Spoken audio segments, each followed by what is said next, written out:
Many of you know who I am, but if you don't, I'm Deborah Davidson. I'm the director and founder of Catalyst Conversations.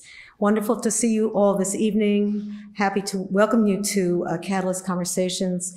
We are pleased to be here for the very first time in the Cambridge Public Library and thank the library for hosting us.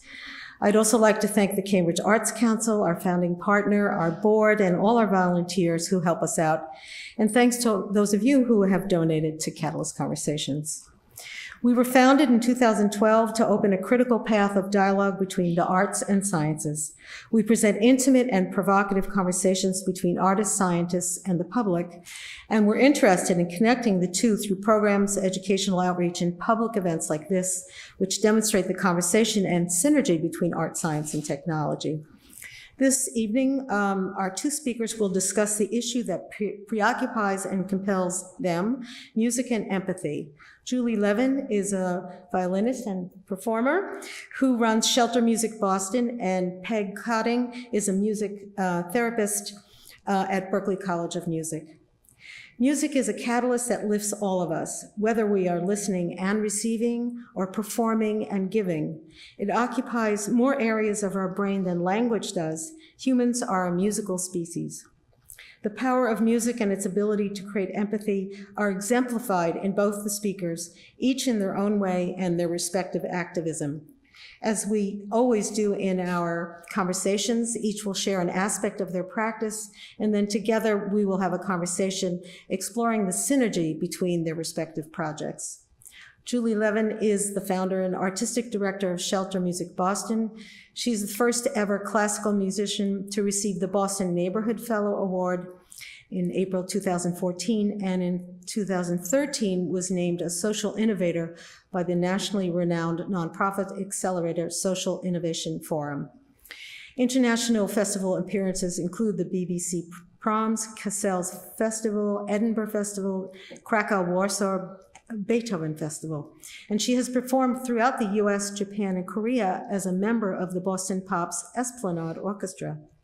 Peggy Codding is professor of music therapy at Berklee College of Music. She's the former director of music therapy there, at Ohio University. And she specializes in music therapy in correctional facilities and visually impaired persons.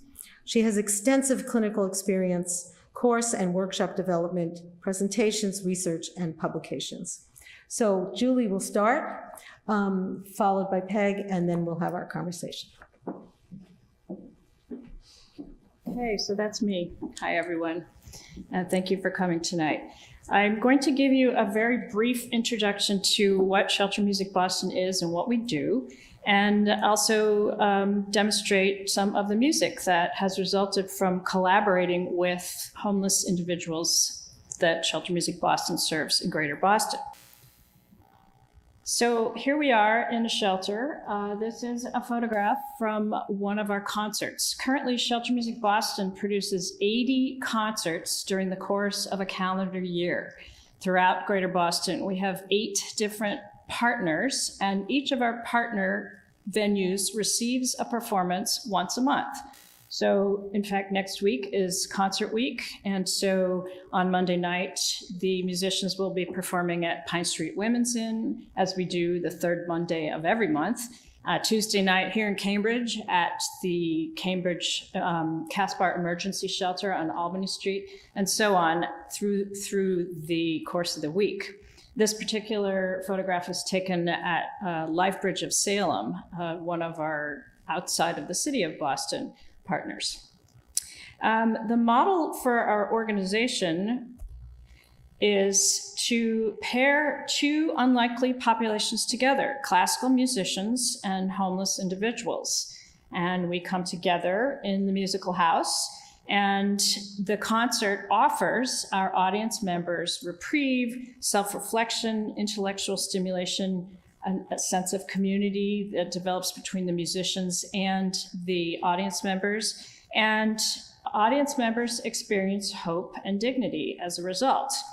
There's significant social engagement between musicians, between audience members, some of whom typically don't even share a verbal language, may have been on the streets all day, may have been at one of their 2 jobs, as many homeless individuals are employed, may have been working with advocates all day, and may have actually not had a conversation with anyone who looked them in the eye all day. And the musicians are looking these individuals in the eye, performing great classical music, always performed to the highest artistic standards.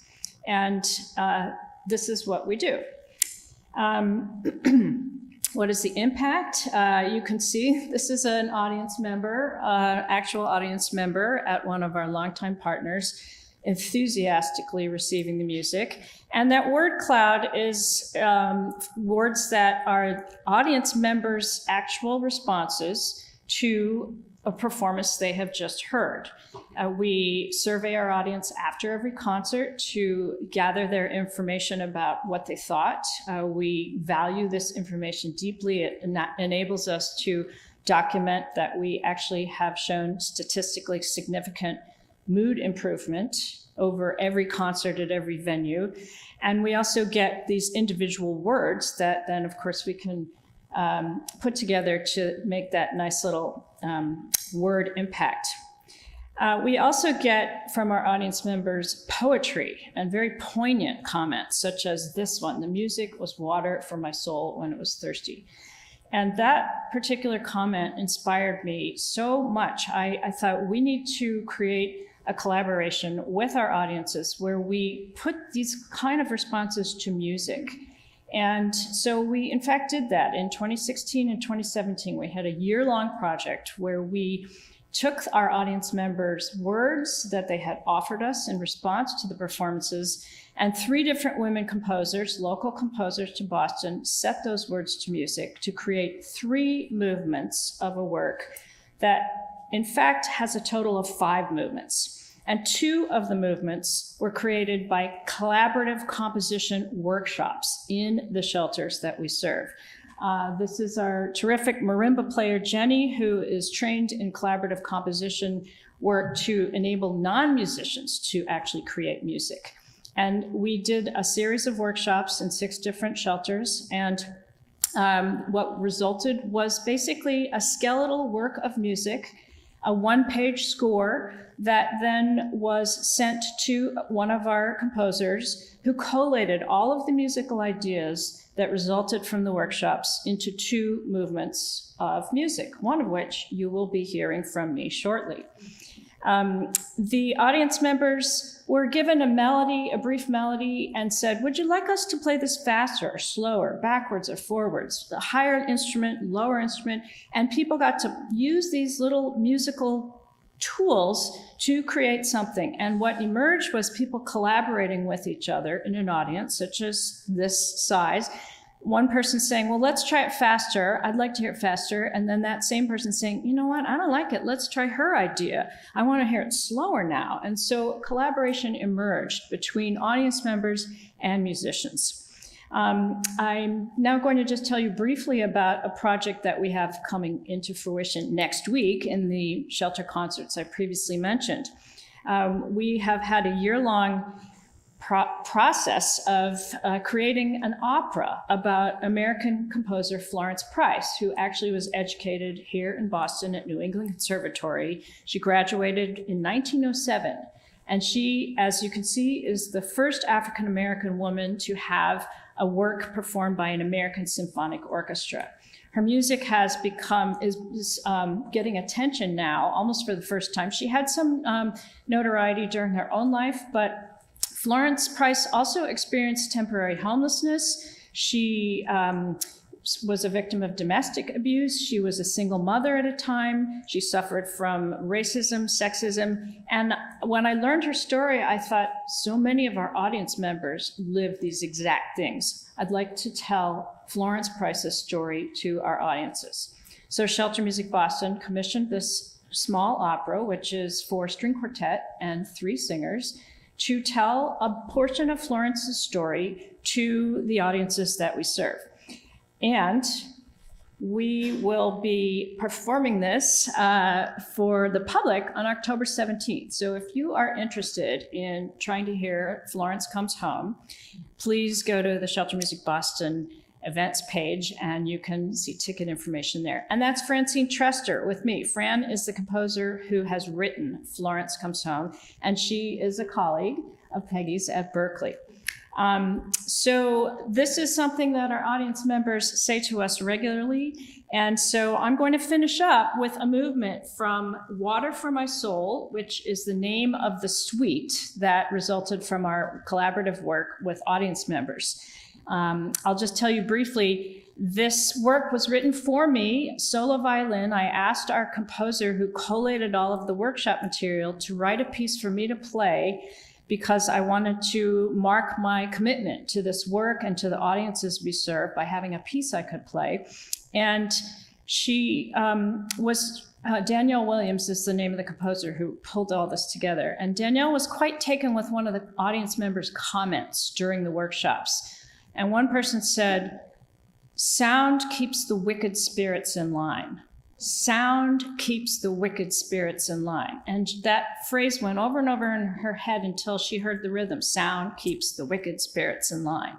And that became one of the central motives of this piece, which is titled, which is titled Wicked Spirits, because, thank you.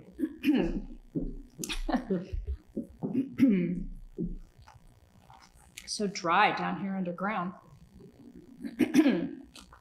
It's titled Wicked Spirits because that was the phrase an audience member had given us in comments about the workshop and the collaboration. And another audience member said, "I want this piece to have some boom, boom, boom in it."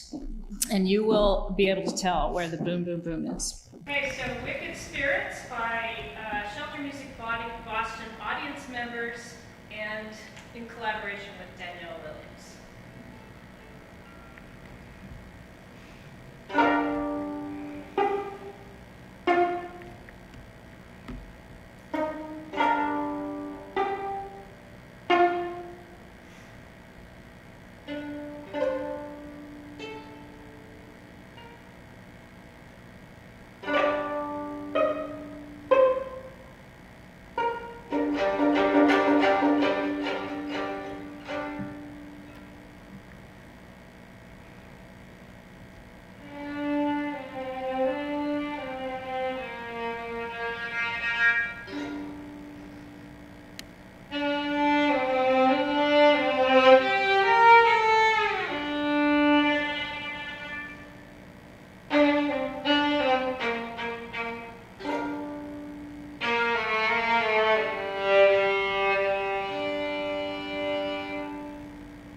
not only can she play the violin, she can play the computer really well. So hi, everyone. I was watching you when you were listening to that. I had a great seat for that. And I'm wondering if you are feeling different now than you were before that piece. Yeah. Because we know now in our study in neuroscience and in our music and medicine that music affects the brain. In fact, it is the only organ really that is so affected by music all at one time. So a person who has a stroke can still be receptive to music because of what is happening in the brain, and that's a bigger conversation. But how's your heart rate? How are you feeling, right? A little more rested, long day, a lot of traffic, and yet you had the expectation in that beautiful piece. Music does that. Physically, it affects us. Psychologically, it affects us. It affects our immune system. And so we're finding now as music therapists, as physicians, as neuroscientists, that in the future, this will be, imagine, a medium that we will use even more than we do now with healthcare, as we're able to document more and more of what's going on with us in our bodies. And I think we'll find a soul one day. I know we haven't found that yet, but for those of you who are physicians, I know it doesn't exist at the moment, but I think we're going to find it in terms of our music. So I want to start with a story. I'm a music therapist, which means many things to many people, and I won't give you that story about what all we do, but one of the things that we attempt to do is to improve quality of life in a very intentional way by working with individuals who have a number of different kinds of disabilities or medical concerns, or we work in school settings. Sometimes we get fairly straightforward situations with those that we work with by referral as therapists and also as musicians. But sometimes we get really, really hard cases. So I'd like to just tell you a little bit about, in transitioning from Julie, about some of the work that we do and one particular story. Julia's work is working in the shelters, and you'll hear some common words between us in what we do. And we work with groups of individuals, sometimes in shelters, sometimes in hospitals, sometimes in schools. We work individually and in groups. So this is a story of a family in a hospital setting that occurred. I have permission to tell this story. One of my colleagues experienced this particular story. She was brought in as a music therapist in her hospital to a room by a physician. The room was very dark, and there was a woman lying in the room who'd been in a car accident. And in that accident, she had lost her brain function, and she was not expected to live. But within her was a fetus that was 8 months old. And the physicians wanted to, and they felt that that baby was viable, and they wanted the mother to live long enough to have that baby. Can you imagine being in that situation? And so my colleague, as a music therapist, was called in to this room. And you can imagine, if you've heard life support, you hear the beeping that is very, rhythmic. And that's about all that's there, a little bit of light. But there was not much stimulation. And the concern of the doctor was that this infant was not receiving stimulation. Those of you who have been pregnant, you know that that baby's moving around a lot at 8 months and just, getting ready to be born, to see the world. And this infant was not doing this, the viable. And so my colleague went in and stood there, and feeling sort of the hopelessness of that, she heard the rhythm of some of the machines that were there, one in particular. There was just a little bit of a slow beep. And she walked over to the infant, and to the mother, excuse me, and she put her hands on the abdomen of the mother. And sure enough, she couldn't feel anything, really. She couldn't feel any movement from that fetus. And so she began, as the beautiful singer that she is, she began to sing. And you know what those songs are? They're all around the world, lullabies. So she sang a lullaby to that baby and just held her hands on the child, on the stomach of the mother, close as she could be to the fetus. And sure enough, in that song, after a little while, her hands just began to move with the infant in that lullaby. And that infant began to move. And she did that several times a day for the next month until that baby was born. The sad story is, yes, they lost the mother. And the wonderful story is that that infant was born, had stimulation in that third trimester, because you know we hear in our third trimester. Hearing is very viable. And that baby was born and is now about 20 years old and still knows that therapist. So we sometimes get those difficult moments.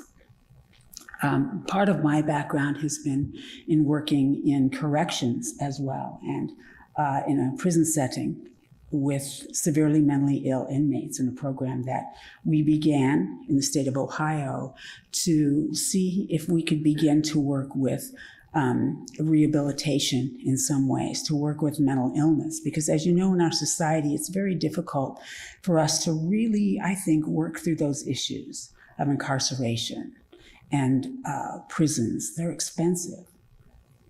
Prison system is more expensive than our universities. So we have those issues when we think about treatment. However, we don't know what comes first, the mental illness or the crime. And so people are removed from society. And so I had the pleasure of working really with some extraordinary artists, musicians in that setting, because criminal behavior doesn't necessarily turn off the mind, the brain, the soul. Very quickly, in one of those situations, I brought in one of my colleagues, a cellist, to play, and it was a very large room, high and low. Up here, there were cells. Down here, there were cells. Metal on concrete. Can you imagine what that sounds like, right? And you can hear that clanging. And once you've heard that, you just can never forget it. And so we went around to the various cells, because some of our men had been in cells for 23 and a half hours a day over a long period of time. And so my friend, I said, why don't you play, how about the box suites? Something from the box suites. As you know, they're unaccompanied, right? And he sat in front of the cell, and a young man was sitting in paper clothing because he'd been suicidal, and also in a blanket. And when the cello began, it was interesting, not only did he didn't look up, he just sat quietly, but the entire unit where we were, which was very large, became quiet. Can you imagine? 400 men, which we had, quiet. And at the end of the first movement, this young man moved forward. He didn't look up, but he moved forward. I said, how about another suite? And so that was played, and at the very end of that, a man way up on the tier behind us, up a whole level up in his cell, and we couldn't see him, said, that's the second suite, and do you know the third?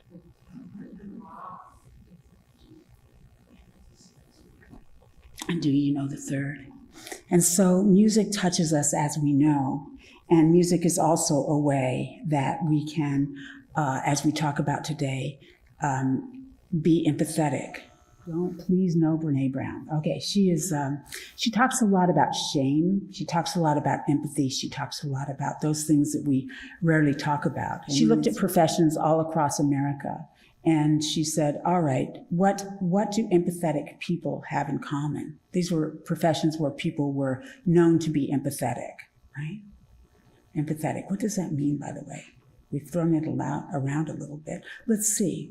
Taking another person's perspective, or recognizing that their perspective is their truth. That's a hard one. That their perspective, though different from ours, is their truth. Staying out of judgment. How are we doing so far? I'm having trouble with these so far. Recognizing emotion in others and communicating that emotion to others. And it's very hard to do that. Anybody in here, you don't have to raise your hand, it's rhetorical, have trouble just saying, I love you? You know, we know it's there, but sometimes we don't hear it or we have trouble saying it. We'll talk about music very quickly here, and that music provides us a metaphor to say these things. In another song, in a song that these wonderful people have written at the shelter with a message, music is metaphor. And also empathy has to do with connection and feeling with people. Not for people, that's sympathy. But with people is empathy, being able to walk in their shoes. So how do we do that quickly in music therapy? We're trained as therapists, we're trained as musicians. The music that is heard is sometimes wonderful, as what you heard just now, and sometimes it's not so wonderful, because the purpose is for us to work with individuals with their emotions through music to bring about a connection, a human connection, and empathy is involved in that. Sometimes our clients have no words, and you've heard that saying, where there are no words, there is music. And that is a way that we can reach out to individuals. So we provide a structure through music for songwriting, for improvisation, for listening to music and being able to talk about maybe someone else's problem in the song. Have you done that? Country music is good to do that with, because you hear ballads. And by the way, our inmates, the research that I've done with our inmates in corrections is that ballads are very popular. We use them to assess where clients are. We use them in a study that I'm working currently on validating an assessment instrument using music as a way of determining what the critical issues are for our inmates who are also severely mentally ill, because they're very private. They have been assessed and reassessed and reassessed. But when you find out what their music preferences are, they tell you where they've been. They tell you what they feel. And their patterns, for example, with pedophiles, that are unlike any other patterns in music lyrics and in music genre, unlike any of the rest of us, you, counselors, music therapists, musicians. So we use music to assess and also to assist in bringing about changes, positive changes in quality of life. So music is our way of reaching out. So I thought I would try something with you if you'll do that with me today. One of the things that we have found is that while listening to music is something that allows us to go deeply and to feel, music is also a way for people to share things that are difficult to say. But I am here to have us think about empathy and music. So Ira Byock, who's an MD, who's seen a lot of work with individuals, has said, these are the things, in a book that he's written, these are the things that we have the most trouble saying to others, and that we can say them through music, because it does give form to feeling in a way that is not taboo in our society, it's allowed. We're allowed to say things through music that we can't necessarily say in other ways. So I'd like to end what I'm doing today with you as a therapist, not as your therapist, but as just having us sing together. And you can sing softly, but I hope you'll sing a little louder. And what I'd like to have you do as you're doing that is to think about what these words mean, and to see if you can put one of these, any one of these, into context in your own life. Into context in your own life. What does it feel like to sing rather than say? Are there any places that we can do this? We do this in music therapy. In this particular case, in palliative care, when people are very, very sick, or when people are not going to recover and they're dying and they want to talk. This is one of the ways they can do that. And it's not a bad thing. People are living as they are dying. So this is about bringing it all together. So I hope you'll do this with me, and maybe the two of us.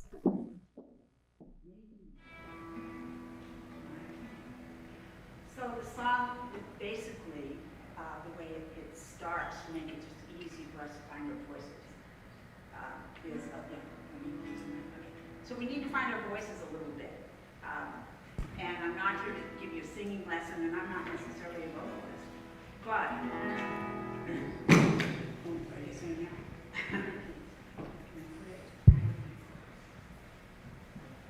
I don't know. We'll see what happens. I'll try to sing loud. So the song goes like this, and when you get it, and you will, I hope you sing along. No judgment, everybody can sing. It goes like this. Hallelujah.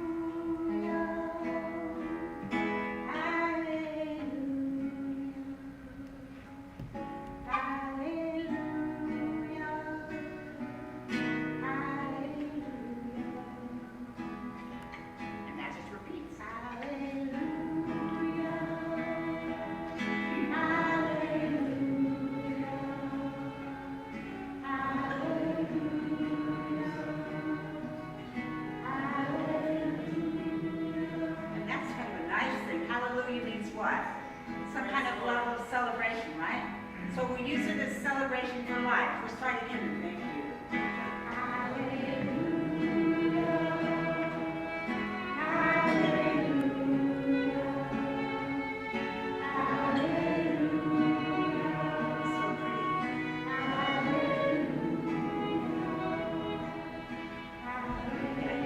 That's great. Let me hear some more.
very interesting way to start a conversation. We've already been conversing, right?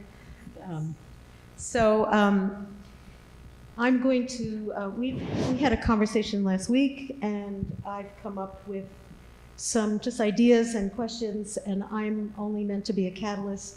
This is their conversation, or, you know, I'm a third, but not a full third. Anyway, so again, let's start with the idea of empathy, and Peg gave some definitions, and, you know, we'll talk about empathy and how that permeates your respective passion for your work, and that's sort of from my point of view. One definition of empathy that I found was the ability to sense other people's emotions, coupled with the ability to imagine what someone else might be thinking or feeling, i.e. in their shoes. Cognitive empathy, sometimes called perspective taking, refers to our ability to identify and understand each other people's emotion. So maybe I'll pose a question, which is, when did you first gain interest in extending what was your musical training to help others? So either one works for both. Sure. In 2009, I actually read an article in the New York Times about a violinist who was performing in New York City in a homeless shelter. And when I read that article, I immediately thought, we need that in Boston. And I'm going to create a nonprofit organization in which musicians will be working regularly to provide high-quality concerts to people who can't go to concerts, won't go to concerts, don't have the means, whose environments don't allow them to experience the joy, the journey that we just went on with two very different kinds of music. And because, so yes, it was then. And I knew that music is very spiritual, enables people to feel emotions when they don't have words, can't speak with one another, and that classical music is was not written to be exclusive, Western classical music. It was storytelling, and is storytelling. And it's about emotions. And we all have stories, and we all have emotions.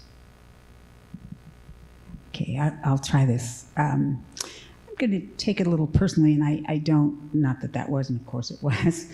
It's a wonderful organization. But I think I began to have my sense of music being having a broader sensibility in addition to performance, which I love, as a young child. And while I don't talk about this often, I'm fine with doing so. I was 4 years old when I lost both of my parents. And I ended up in a situation where I didn't really talk. I didn't really have anything to say. And I was placed in an orphanage at that time. It was not a bad place, but it was not where I intended to be, and I didn't really understand it as a 4-year-old.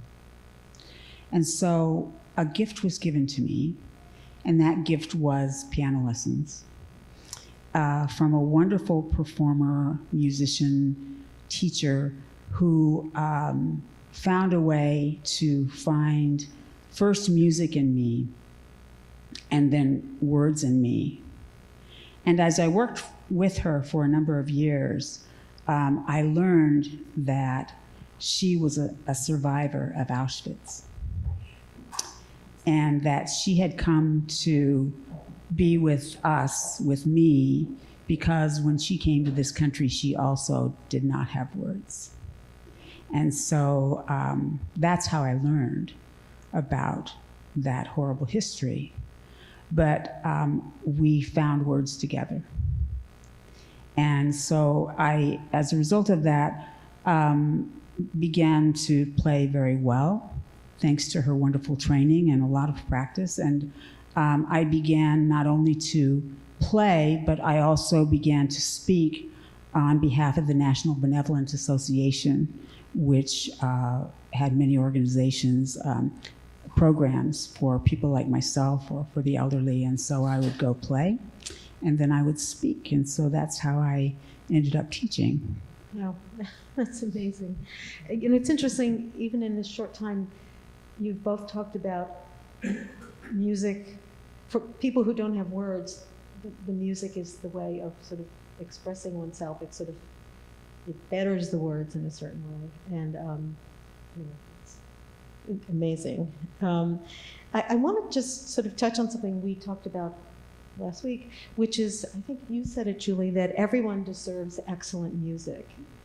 And I think maybe you could even extend it to everyone deserves music. Everyone deserves music, or the ability to, hum, or, a lot of us are, myself included, kind of, not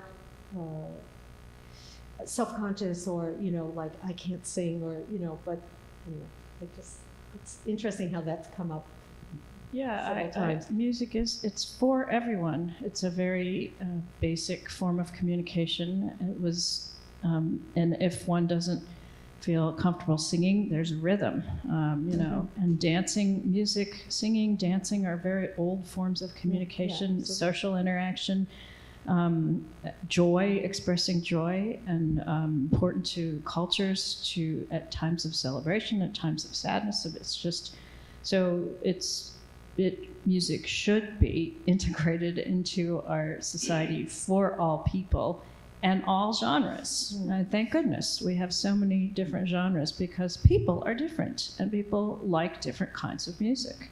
Actually, one of the things that has been wonderful to discover in playing shelter concerts for almost 10 years now is that people come to a concert thinking, classical music, that's not for me, and leave the concert thinking, I had no idea. I can't wait to learn more about this. How do you spell the name of that composer? Because I want to look that person up on YouTube. I want a recording of this, on and on and on. And I'm going to listen to this when I'm stressed out at 3 a.m, because Mozart, I just learned, makes me calm, makes me happy. One audience member even said, I only ever felt happy like this when I was on drugs. And now, and this is true, and this was in, we also, Shelter Music Boston also serves populations recovering from substance abuse. And so the person who said that knew what she was talking about. And she said, I had no idea I could feel like this listening to Mozart. Let me just say a very quick thing, because I know you want to move on, and that is that we talked about the brain, and that music bathes the brain in sound. And we know now from our research that music creates oxytocin and endorphins, which are the same chemicals that we're looking for when we're looking for drugs, and when we're running, and all of those kinds of things. So more music, everybody, more music. Right? I just want to add, something you said reminded me of, there was a wonderful little story of a gentleman at Pine Street Men's Inn who heard us play a violin and viola duo by an early 20th century composer, and afterwards, and it's rather obscure composer, not well known, but afterwards this man came up and said, I heard my story in that piece. And he told us a very difficult story of how he'd been in a terrible car accident. He had a lot of memory issues. He had been searching for his family. He couldn't find his family. And he said, the man who wrote that piece knew my story. It's the first time I've heard anyone express an understanding of my story. So we never know where people are going to connect with music, but connection is absolutely what it is all about, and that's why it should be everywhere and is for everyone. Right. The other thing, one of the other things we were talking about was exactly that idea or imperative of connection through music, and that for both of you, that's your own personal imperative. And if I may say, I also, not to step away from this, but I also worked with Tim McHale, who I want to say great things about, who does the Boston Minstrels. If you are an amateur musician who wants to sing and also work in performing in a number of places in the area and are not classically trained, you say, how do I get involved? The Boston Minstrels you can find also online. I was the president of that organization for 10 years, I think, or I was a member and then president for a while.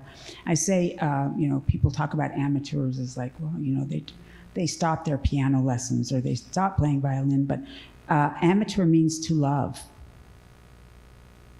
Amateur means to love. So participating in music, we found out that people who participate in music and are active in connecting with other people live longer. Harvard study, 75 years, this wonderful study at Harvard. If you connect, you live longer, you're happier. Look up that study. Just get Harvard happiness study. Look that up when you get home. Yes, some of you are shaking your heads. You know about this study. And it comes from connecting. Millennials tell us, and I work with a lot of them at Berklee, and some now younger, and they say, when we asked them, when the Harvard study said, what do you want out of life? They said, I want to be rich and I want to be famous.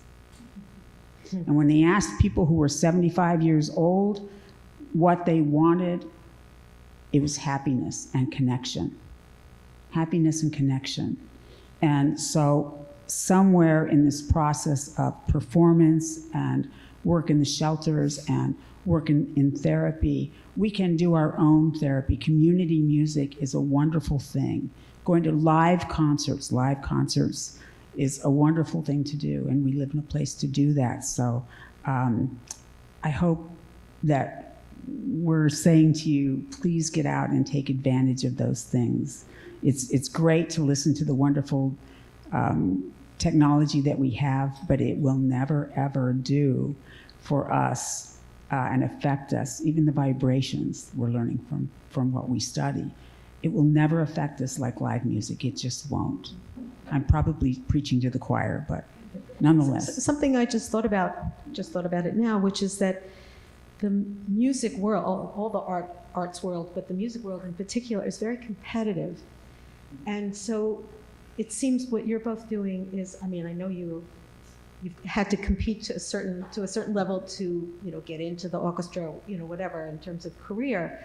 But what you're doing is sort of in contrast to that kind of competitive, I'm going to step on you to get where I want, because you are both, very empathetic. You wouldn't be doing what you're doing in the first place if, that is your impulse rather than, get out of my way. So anyway, sure. Well, it's a thought. The music industry is very competitive in all genres, and particularly classical musicians and also music therapists. We don't choose this path because we want to be rich and famous. We are, for the most part, choosing it because we want to express something and connect with people through that expression.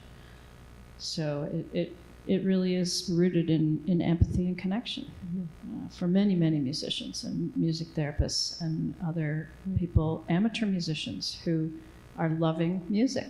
Or perhaps you found a way to be both,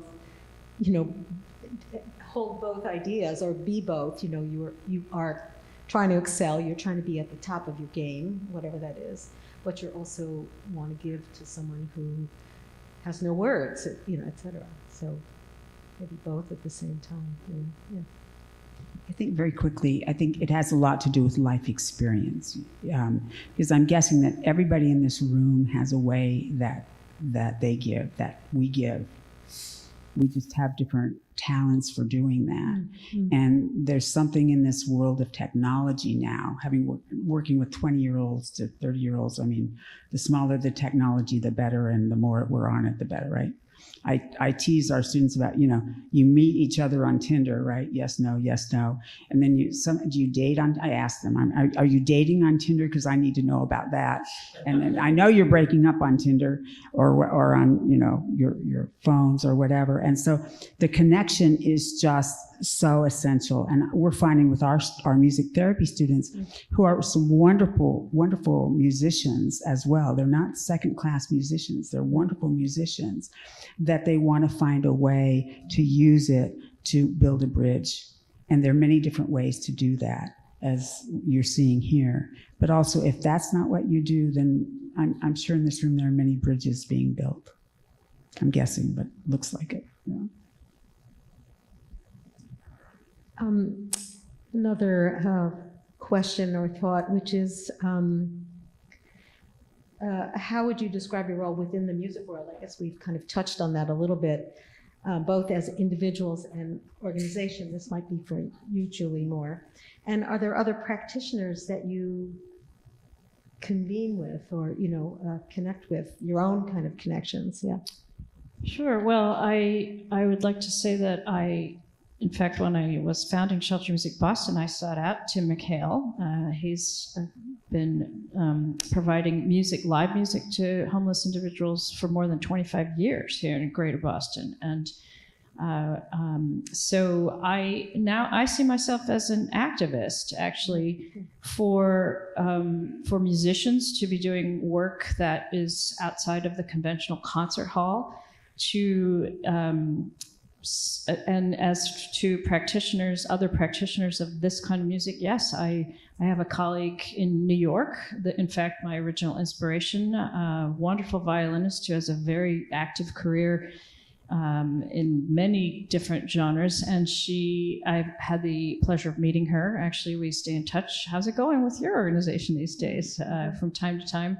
Another violinist in LA, in fact, who started an organization called Street Symphony, which is about the same age as Shelter Music Boston, and he serves incarcerated individuals as well as homeless individuals.